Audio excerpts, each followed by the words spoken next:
The invoice was folded beneath my dinner plate, as if my daughter-in-law had placed it there by accident. I noticed the corner when I reached for the serving spoon. At first, I thought it was a receipt from the grocery store. Then I saw the words at the top. Monthly occupancy and utilities. The amount due was $1,800. The payment deadline was 5 days away. I looked across the table at Tessa. She was cutting a piece of chicken into small pieces for my grandson, Noah. My son Mark sat beside her, staring at the potatoes on his plate. He had the same expression he used as a child whenever he knew he had broken something, and was hoping someone else would speak first. I unfolded the paper. It listed the guest suite, the hallway bathroom, electricity, water, Wi-Fi, and something called shared householdware. At the bottom, beneath the total, there was a note. Beginning next month, June Hart will occupy the guest suite. Eleanor will contribute toward the space she uses until a long-term family arrangement is finalized. I read that sentence twice. Is this a joke? I asked. Tessa gave me a patient smile. No, Eleanor. It is a fair arrangement. Fair for whom? She put down her fork. For everyone. Your mother-in-law is coming to a difficult point in her life, and we need to make the house work for the whole family. My mother-in-law? I asked. You mean your mother? Tessa shrugged. You know what I mean. I looked at Mark. He still had not lifted his eyes. Did you know about this? I asked him. He rubbed his thumb along the edge of his napkin. We have talked about different possibilities. Have you talked about charging me rent? It is not really rent, Tessa said. It is a contribution. I looked down at the invoice again. The word contribution did not make the amount feel any smaller. Noah was in the next room, making the wooden train set circle the rug. He was humming to himself, completely unaware that the adults had turned a family dinner into a business meeting. I folded the invoice once, then placed it beside my plate. I will look at it in the morning, I said.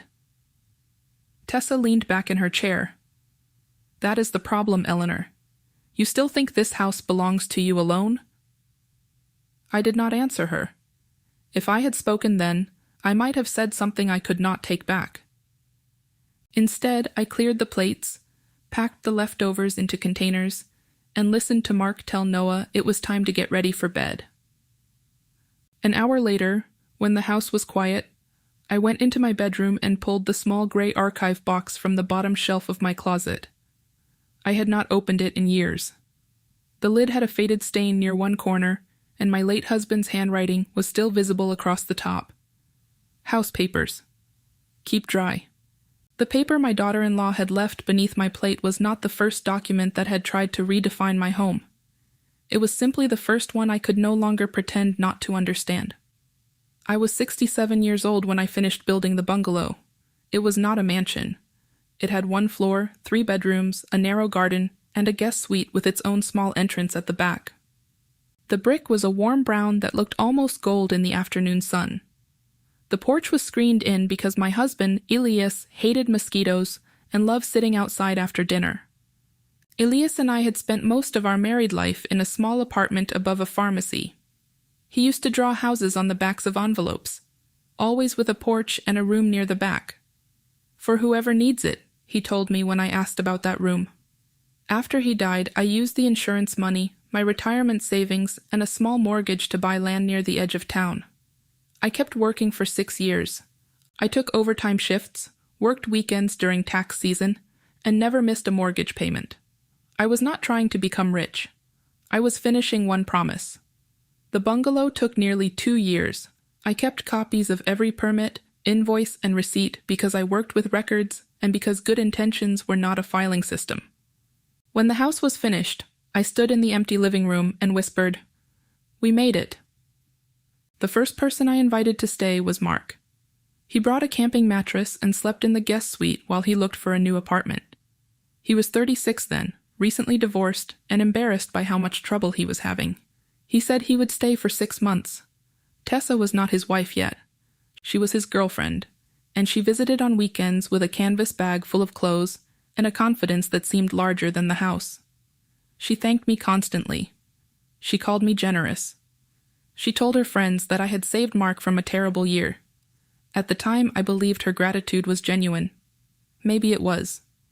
Gratitude can be sincere in the beginning and still turn into expectation later. 6 months became a year. A year became 3. Mark found work, then lost it. Tessa started a small event planning business, then rented a storage unit for decorations she could not afford to store anywhere else. Noah was born, and the guest suite became the room where his crib stood whenever he visited. I never asked Mark for rent. I paid the extra electricity. I paid the insurance increase after they moved in permanently. When the washing machine broke, I replaced it.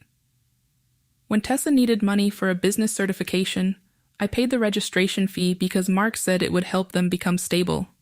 I did not keep a ledger then. I simply helped. I believed that was what the house was for. Tessa's first changes were small enough to dismiss.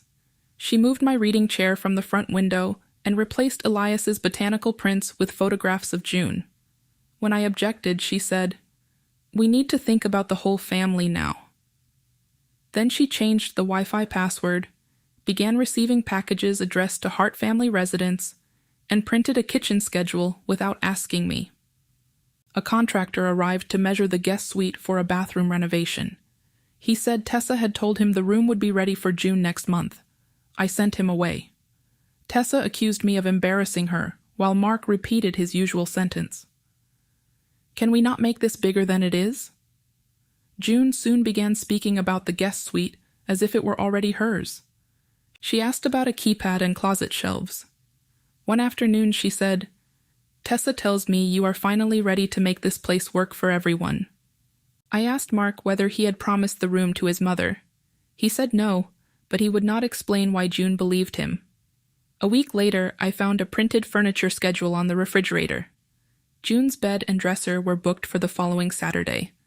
I photographed the schedule and removed it. "It is not an agreement," I told Tessa. "It is a plan. It is a plan made without me." She said I was making things difficult. I told her I was noticing that she had already made a decision. 3 days later, the invoice appeared beneath my dinner plate. I opened the archive box and found the recorded deed. The name on it was mine, Eleanor Hart. The mortgage, insurance, taxes, and renovation permits were in my name too. Then I found the family use agreement. Elias and I had written it after Mark moved in. It allowed him to occupy the guest suite temporarily. It kept the common areas under my control and required my written approval before any additional occupant could move in. Mark had signed it.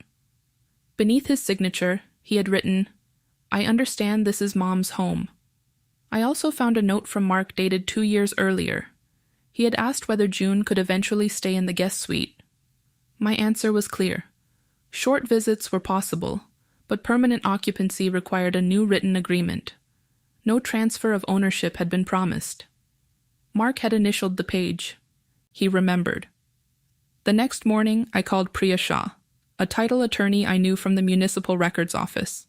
She confirmed that I was the sole owner, but warned me not to change the locks or remove anyone without proper notice. The agreement helped, but it was not a magic button. She asked me to prepare a complete support ledger. I added the mortgage, taxes, insurance, utilities, repairs, groceries, Noah's school expenses, childcare, Tessa's storage, and Mark's professional certification. I did not count every gift or hour of babysitting. The total still reached $86,400. I found emails beneath the invoice spreadsheet. Mark had written, "Mom will come around. She always does." Tessa replied, "She needs a structure that forces her to see this is no longer only her house." The invoice might have been explained as a mistake. The email was a plan. When I asked Mark whether he knew about the furniture delivery, he admitted he did. He also said the house was always going to be his one day. "Who told you that?" I asked. "You did. You said it was for the family." "It is for the family. That does not mean it belongs to whoever speaks first." I called Priya and prepared a written 60-day transition plan.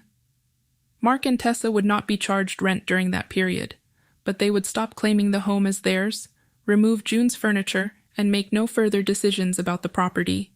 It was not revenge. It was structure. On Saturday morning, the furniture truck turned into my driveway.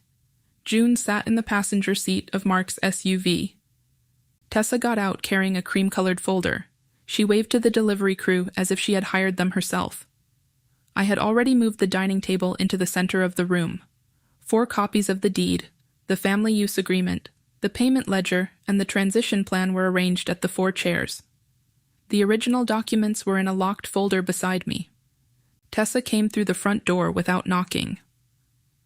"We thought it would be easier to handle everything at once," she said. "You confuse transition with permission." Her smile tightened. "I am not here to fight." "Good." June stood behind her, holding a small handbag. She looked nervous. Mark came in last. He glanced at the folders on the table, then at me. Tessa placed her own folder beside the breadbasket. "This is a simple family arrangement. My mother needs a safe place, and you have a full home with an unused suite." "The suite is not unused. It is empty." "That is not the same thing." She looked at the delivery truck through the window. "The bed can go in first. We can talk about the rest afterward." "No furniture is coming inside." June lowered her eyes. Tessa turned to Mark. "Please tell her this is not how we discussed it." Mark said nothing. I picked up the first copy on the table and pushed it toward him. "This is the recorded deed. I am the sole owner." Tessa laughed softly. "Everyone knows that, Eleanor.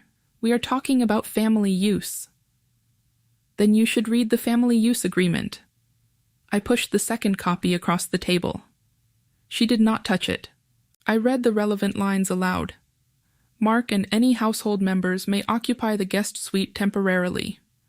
No additional occupant may move in without Eleanor Hart's written consent. No resident may represent the property as theirs or make structural changes without written approval." Tessa shook her head. "Old paperwork does not define a family." "Family can be generous. Property decisions still require clarity." She looked at Mark. "You said she understood." Mark's face changed. "I said we needed to talk to her." "You said she would agree?" I looked at him. "Did you?" He swallowed.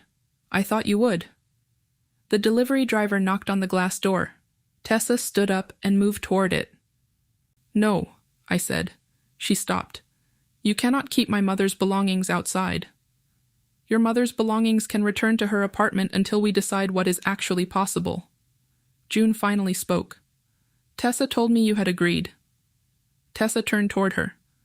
"I said we were working it out." "You said I could give notice to my landlord." The room went quiet. I opened the support folder and placed the ledger on the table. I did not read every line. I summarized the categories and showed the total. Over the last 3 years, I have paid approximately $86,400 toward this household. That includes the mortgage, taxes, insurance, utilities, repairs, groceries, childcare, school expenses, professional fees, and the guest suite renovation. Tessa looked at the total. "You chose to pay those things." "Yes." "Then they are gifts." "Some of them are. Some were loans. I am not asking for everything back." She crossed her arms. "So why are you showing me this?" "Because you placed an invoice beneath my dinner plate and charged me for belonging in my own home. I want you to understand what you are calling fair." Tessa's face hardened. "You always use money to control everyone." I looked at Mark. "Do I?" He did not answer. Tessa said, "This house was supposed to become Mark's. Everyone knows that." "Where is that written?" "It does not have to be written." "Then it is not a promise. It is an assumption." She leaned toward me. "You are doing this because you are jealous that Mark has his own family." I felt the old instinct rise inside me, the instinct to explain, soften, reassure, and keep the evening peaceful. I had spent years feeding that instinct. I let it pass without obeying it. I am doing this because you tried to assign a room in my house to another adult, and then charged me rent for the space I own. June looked at the invoice. You charged her? Tessa said. It was a contribution. It had a deadline, June replied. That was the first time Tessa looked uncertain. I opened the fourth folder. Inside were the transition notice, the proposed trust documents, the written occupancy policy, and a copy of the email spreadsheet showing that June's furniture delivery had already been scheduled. I placed the spreadsheet beside Tessa's hand. You were not exploring a possibility, I said. You were arranging a move. She looked at Mark. You sent me the schedule. Mark's eyes widened. I did not send it. You knew about it. I knew you were asking for a delivery estimate. You said your mother could move in next month. I said we had to talk to Mom. Tessa's voice became sharp. You said she always comes around. Mark looked at me. I did not say anything. I did not need to. The email was already on the table. June sat down. I gave notice to my landlord. I looked at her.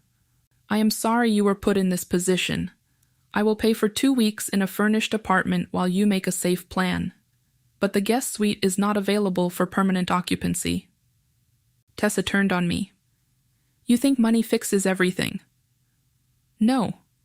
I think a person should not be made homeless because someone promised her a room that was not theirs to promise. She opened her folder and pulled out several pages. Then sign this.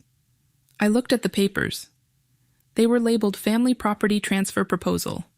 No. You have not even read it. I know what it is. It would protect Mark's future. Mark's future does not require me to sign away my present. Mark closed his eyes. Tessa stood up. You are humiliating us. The humiliation began when you placed that invoice beneath my plate. She picked up her phone. I am going to tell the family exactly what you are doing. You are free to tell them. You are evicting your own son. I am giving your household 60 days to move under written terms. No one is being put outside tonight. You cannot do this. I can, and I have done it carefully. I slid the transition agreement toward Mark. You can sign this and have 60 days to find a place. You can pay the expenses you agree were loans over time. You can visit Noah here, or you can leave sooner. But there will be no permanent move-in for June, no property transfer, no unannounced contractors, and no more invoices addressed to me. Mark stared at the pages. What happens if I do not sign? I looked at my son. Then the house will tell the truth without your help. The furniture truck remained in the driveway for another 40 minutes. In the end, every piece went back out the way it came in. That evening, Tessa posted that I was breaking up the family over a guest room. Several relatives told me that family should come first. I wanted to send the ledger, the invoice, and the emails, but Priya warned me not to turn the group chat into a courtroom. I wrote one sentence. The house is mine, the temporary agreement is documented, and the transition plan is available to everyone involved. Then I put my phone away. Mark came to the porch alone the next afternoon. Tessa thinks you planned this for years, he said. I did not. She says the trust proves you never intended to give me the house. The trust was created after the invoice. It prevents anyone from treating my property as an inheritance before I decide what I want. He said I had always called the house a family home. It is for the family, I told him. That does not mean it belongs to whoever speaks first. He admitted he had been afraid Tessa would leave with Noah if he challenged her.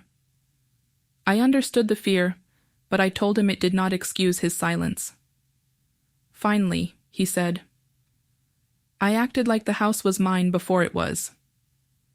I showed him a letter Elias had written years earlier. A home can be shared without being surrendered. If we help Mark, let the help have a shape. Shapeless help becomes a debt no one admits they owe. Mark read it quietly. Tessa responded by hiring a mediator and demanding that Mark be recognized as having an interest in the property because he had helped maintain it. Priya gathered the receipts, agreement, and maintenance records. His work mattered, but it did not equal ownership.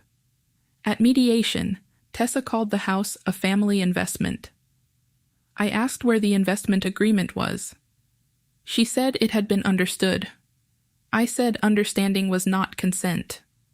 The mediator asked Mark whether he believed I owed him the house. He said, "No, I believe I acted like she did." Then he added, "My mother helped us. We turned that help into an assumption. That was wrong." Tessa left the room. June stayed behind and apologized for accepting a promise she should have checked with me directly. The trust was signed the following week. I remained the sole beneficiary during my lifetime.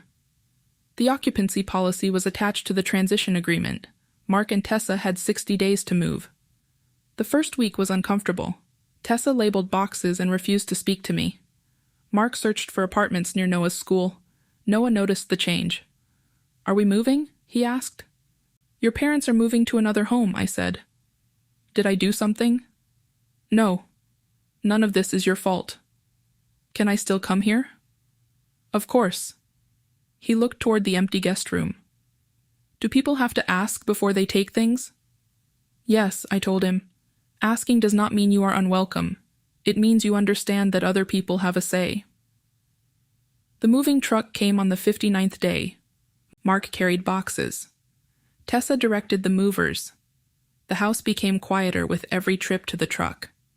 Before leaving, Tessa stood in the dining room and looked at the table where I had placed the documents.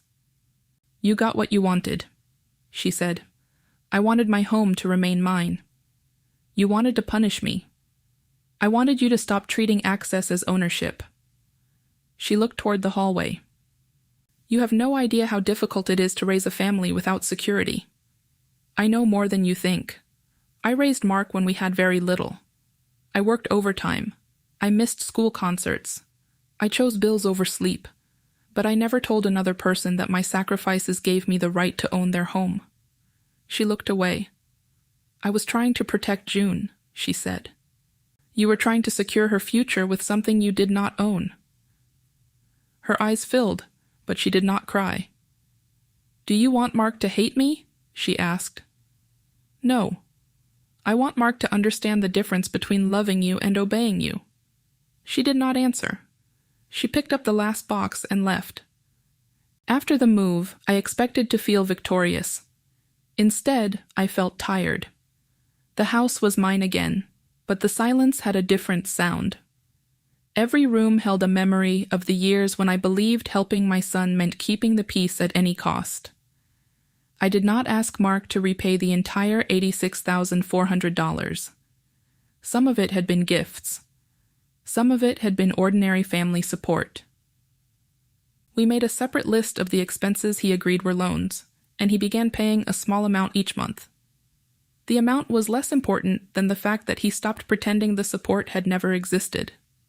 June chose a new apartment with an elevator and a small balcony. She visited me twice during the first month. Each time she called before coming. She asked whether the timing was convenient. The first time she did it, we both smiled. "I still feel embarrassed," she said. "You were given a promise that was not mine to make. I should have known better." "So should the person who made it." She nodded. "Mark wrote me a letter instead of sending a text. He said he had used childhood memories as proof that I owed him a future. He said he had allowed Tessa to speak for the family because it was easier than admitting he wanted the house too. He did not ask me to change the trust. He did not ask when I would transfer the deed. He asked whether he could rebuild trust one visit at a time. I wrote back that trust would not be rebuilt through promises. It would be rebuilt through behavior. No unannounced contractors. No family plans involving my property without asking me. No financial arrangements made in my name. No using Noah to carry messages between adults. No treating generosity as a debt that could be collected later. He agreed to every condition. The first time he came to repair the garden gate, He stood on the porch and waited for me to open the door. "You can come in," I said. He smiled faintly. "I know." I wanted to ask. That small question meant more than the apology he had written. I moved my reading chair back to the front window. I took down the framed photographs that Tessa had placed over Elias's botanical drawings and returned them to their original positions. I left one empty frame on the wall. I did not know what belonged there yet. Months passed. The house became mine in a way it had never been before. Not because the deed had changed. The deed had always carried my name. The difference was that I had stopped apologizing for reading it. Sometimes people believe boundaries are proof that love has ended. I used to believe that too. I thought a good mother absorbed inconvenience quietly. I thought a generous person did not keep records. I thought family meant giving people the benefit of the doubt even after they had stopped giving you the truth. Now I understand that generosity without boundaries teaches people to confuse access with ownership. A gift can remain a gift without becoming a claim. A home can welcome a family without belonging to every person who walks through the door. Forgiveness can be real without restoring the same access that caused the harm. Noah still visits every other weekend. He keeps a small wooden train in the living room, and I leave it there even when he is gone. Mark still comes to help with repairs. He asks before opening the tool shed. He pays his portion of the expenses. Sometimes we talk about ordinary things. The weather. His work. Noah's school project. The roses. We do not speak about the invoice every time he visits. We do not need to. It remains in my archive box, folded beneath the deed and the family use agreement. I keep it not because I enjoy remembering the insult, but because it reminds me how quickly an assumption can become a demand when no one challenges it. The house is not a prize I won from my family. It is the place I built after 29 years of overtime and years of never missing a payment. It is the place where Elias's drawings hang on the wall.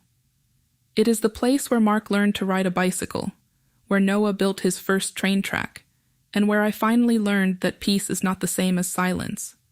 If you have ever watched a gift become an expectation, you probably know how difficult it is to say no the first time. You may worry that people will call you selfish. They may say you have changed. They may remind you of every favor they believe they have done for you, and forget the years you carried them quietly. But the truth does not become less true because someone is offended by it. And a boundary does not become cruel simply because the person benefiting from its absence calls it cruelty. My daughter-in-law wanted her mother's name on my house. She believed the request was reasonable because she had already turned my generosity into family property in her mind. I did not shout. I did not expose her to the entire family. I did not take anything that belonged to her. I simply looked at the documents, remembered what they said, and stopped letting other people write a different story on top of them. The deed had always carried my name. The real change was that, at last, I had stopped apologizing for reading it.